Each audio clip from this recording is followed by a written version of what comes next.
97% of the Medicare and Medicaid dollars get to health care. So that's what's unfair about it. They like to compete with people who are using up 25% in administration and compete with other people who are using up 25% in administration. And they don't want to have to compete with somebody who can do it much cheaper and much more effectively. So when they say it's unfair competition, that they're right, because there's some things we can do together better, and that's why the single-payer plan is a much better plan. Unfortunately, there are only about 100 to, at most, 125, maybe on a good day, 150, who would consider a leap from here to there, all of a sudden, to a single-payer plan. And so what we are looking at is the tri-committee bill, the bill coming out of Education, Labor, Energy and Commerce, and Ways and Means, a tri-committee bill that we'll be considering, and insist that it have a public option, which would be a single-payer plan. If it were the only option, okay, but let everybody else get in. If we are right that a single-payer plan is much more effective, much more desirable, then people will choose that plan. If we're wrong, then they'll keep what they got. Now, the way the committee bill is envisioned is everybody looking for insurance would go to a health insurance exchange. It's kind of like the public plan, the federal insurance, where if you're a federal employee, you get to choose amongst several options. And one of those options will be a public plan. Other options would be any other kind of plan that guarantees the minimum kind of services.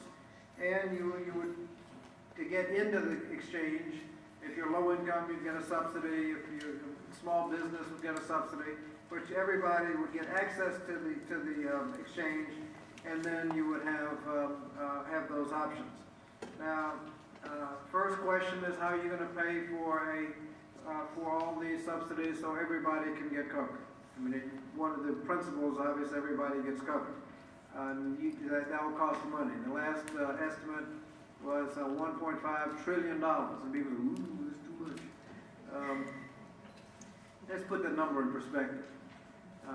8 years ago, a little over 8 years ago, the Bush administration started with a 10-year surplus of $5.5 trillion. Now, the Social Security shortfall for 75 years is $4 trillion.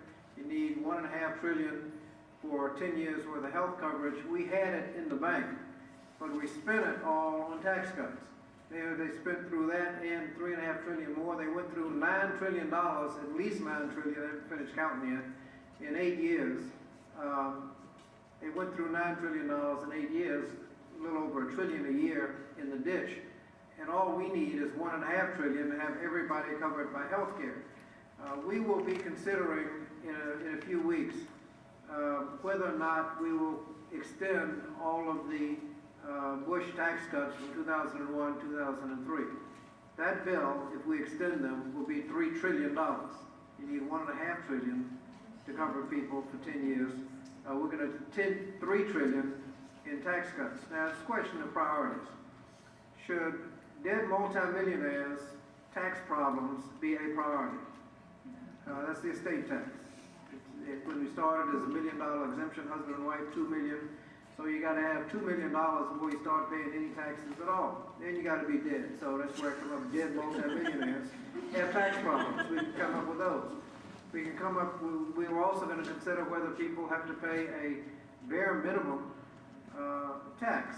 They call it alternative minimum tax. If you're not paying at least the bare minimum, then you have to pay a little more than you would have when you had all these exemptions and everything. We have other little things going on, but it's a total of $3 trillion. Now, where are our priorities? Does health care for all come before dead multimillionaires' tax problems? Does it come before people who don't want to pay the bare minimum tax? Does it come before so hedge fund managers don't have to pay taxes on their billions of dollars in incomes? It seems to me that, okay, if it's going to get $3 trillion in tax cuts, we'd do health care first and then do the tax cuts that we can afford, rather than spend $3 trillion and see what kind of health care we can get with what's left over. I would hope that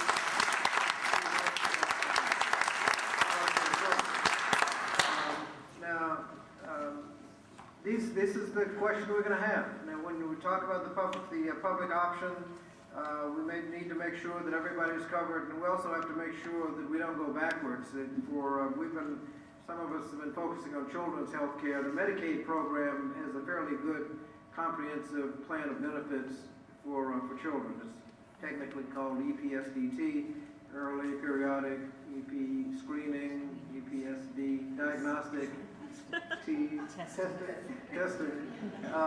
But it's a comprehensive set of benefits, and people want to make sure that we don't go backwards in whatever plan we come up with. We also have to make sure that we get prenatal and infant care. We have a high infant mortality rate, and there's no need to have women going around without prenatal care. And we also have to make sure that once you're on one plan, you can keep it for a year. I mean, if you switch jobs, you don't have to be switching plans here and there. So there's some minimum benefits that we want to make sure that are in the plan. Because we can't get overnight from a single-payer plan, from here to a single-payer plan, many of us believe, and this is why I think the opponents are absolutely right. When they oppose the public option, they're absolutely right. Everybody will want it. And you'll sooner or later end up with a single-payer plan because everybody wants that single-payer plan. If we're wrong, then everybody will keep what they have. But the reason they are so active and lobbying so hard against the single-payer plan is they know what you and I know, that the single-payer option is what people want. It's more effective, it's less expensive, and will do a better job.